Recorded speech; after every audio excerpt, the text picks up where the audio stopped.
So we live in this perception of a perception of ourselves. Hence, my identity is made by what my parents think I should be.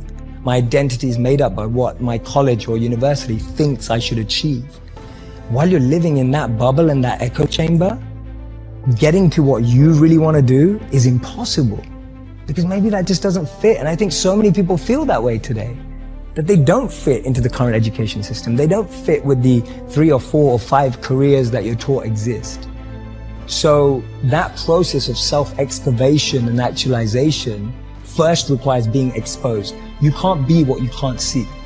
And what we have to do in order to get to that place where we can take the keys and unlock the self-imposed prisons, or the prisons that we have given ourselves on the basis of what we have come to believe is our limitations, what we can and can't do.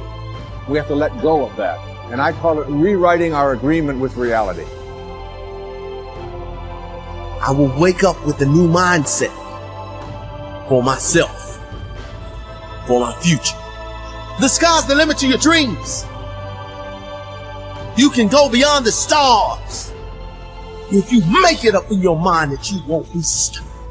You gotta take that thing out, like, you gotta take the breath out. So some of y'all are afraid of math. Go after it. Go get it. Don't run from it no more. Go get it. You gotta go get it. It's possible. At the end of the day, you're going to go as far as you're willing to fight for, and that's it. And if you're willing to fight to go all the way, then you will go that far. You will set a new bar. You will define for people what is possible. You just have to have the drive and willpower to go through that next door and give it your all.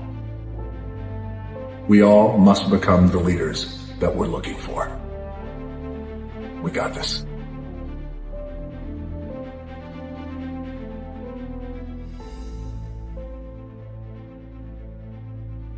Men and women begin to become great only when they begin to take time by themselves to listen to their inner voices and organize their lives in such a way that their activities and relationships give them a deep sense of inner peace. The first step that you can take to personal greatness is to sit down quietly and look over your life to determine the areas where you're not experiencing the peace of mind and happiness that you really want. You'll find that this is a very easy exercise to do because your mind is continually preoccupied with these problems, just like a person sitting on a tack would be preoccupied with the pain. Your job is to get off the tack.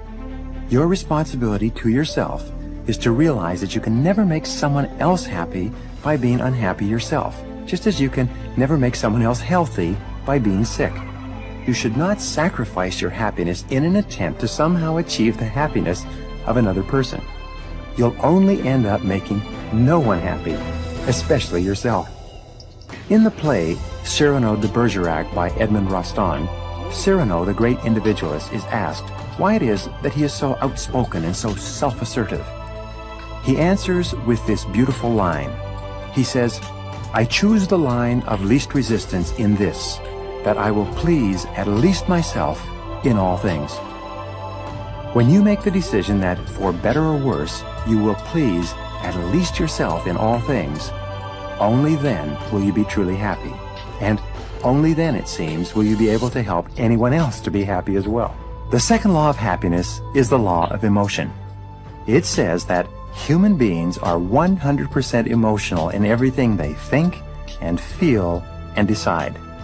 I used to think that people were 90% emotional and 10% logical. However, both research and experience contradicts this conclusion. People are totally emotional in everything they do. If a person says to you that he's decided to do the logical thing, it simply means that he has more emotion devoted to that course of action than he does to another course of action, and he uses the word logical to justify his decision. Someone once said that no matter how old you become, you always have the emotions of a teenager.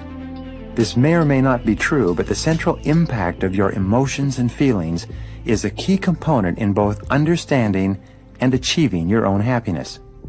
The first part of the law of emotion is that you are motivated by two major groups of emotions, those of love or desire, and those of fear or loss. These are the positive emotions and the negative emotions. These emotions were described by Sigmund Freud as emotions associated with pleasure and emotions associated with pain.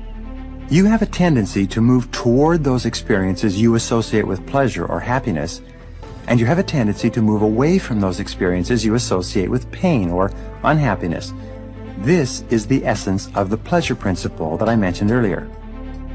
The second part of this law of emotion says that the content of your emotional life is largely determined by the thoughts you dwell upon most of the time. This is such a simple and obvious truth that it's often overlooked by most people. It simply says that if you think happy thoughts, you will be a happy person. If you think angry thoughts, you'll be an angry person. If you think about the things that people have done to hurt you and the reasons you have to be angry or unhappy, you'll be negative, pessimistic, and eventually you'll be depressed. Abraham Lincoln once wrote, "A man is just about as happy as he makes up his mind to be." Well, this is true for you and true for me. Let life touch you. Don't let it kill you, but at least let it touch you. The next touch could open up the wellspring you'll never lack for desire for the rest of your life. From shortly after the time I met my teacher, Mr. Shope, at age 25, no one's ever had to say to me all these years, "When are you gonna get going?" Nobody's ever said that to me all these years. I've heard, "When are you gonna slow down? You're gonna have a heart attack and die. You can't keep up this kind of calendar." But nobody's ever said to me, "When are you gonna get going?" I'm asking you to keep searching for life experiences until you find one that lights your fires, until you will never lack for desire for the rest of your life. And nobody will ever have to say to you the rest of your life, "When are you gonna get off the couch?" Welcome all experiences. Don't put up the wall. The same wall that keeps out disappointment keeps out happiness. Take the risk.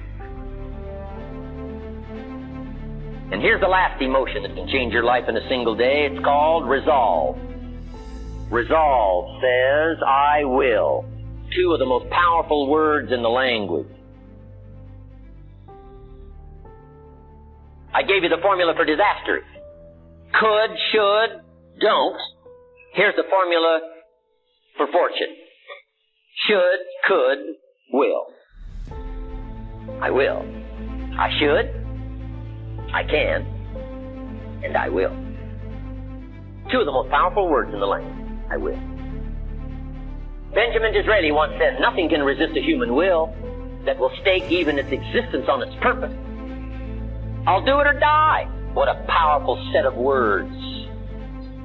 A man says, "I will climb the mountain." They've told me it's too high, it's too far, it's too difficult, it's too rocky, it's never been done before. The man says, "Hey, it's my mountain, I'll climb it." Pretty soon you'll see me waving from the top or dead on the side, 'cause I ain't coming back. Best definition of resolve I ever got was from a junior high girl, Foster City, California. I love to talk to kids and ask them definitions. They come up with beauty. I got to this word and I said to the kids, "Who can tell me what resolve means?" Some didn't know, and some tried. It was interesting. The best one I got was a little girl about 3 rows back. She said, "Mr. Owen, I think I know." I said, "What?" She said, "I think resolve means promising yourself you will never give up." I said, "That's the best I've ever heard. You can't say it any better than that. Promise yourself you will never give up. You don't have to promise me. You don't have to promise the world. Just promise yourself." What a great bit of language. I asked the kids, how long should a baby try to learn how to walk? How long would you give your average baby before he shut off? That's enough. No, any mother in the world would say you're silly. My baby's going to keep trying what? Until. What a magic word, until. How many books will you read? Until you find the answer for your good health? Read 1 and quit? Read 2 and quit? Risk a cardiovascular disaster? I can't buy that from you. Wouldn't you read enough books until? Wouldn't you read enough books on financial independence until you become financially independent? Wouldn't you read enough books on leadership until you become a leader? Wouldn't you read enough books on power until you've got the power? Of course, why not? Don't settle for less. Use this little until phrase. I'll do enough exercises until I become healthy. I'm out of breath now, but I'll put myself through enough disciplines until I'm no longer out of breath. I'm not going to walk up one flight of stairs and can't catch my breath. It's over. Until magic.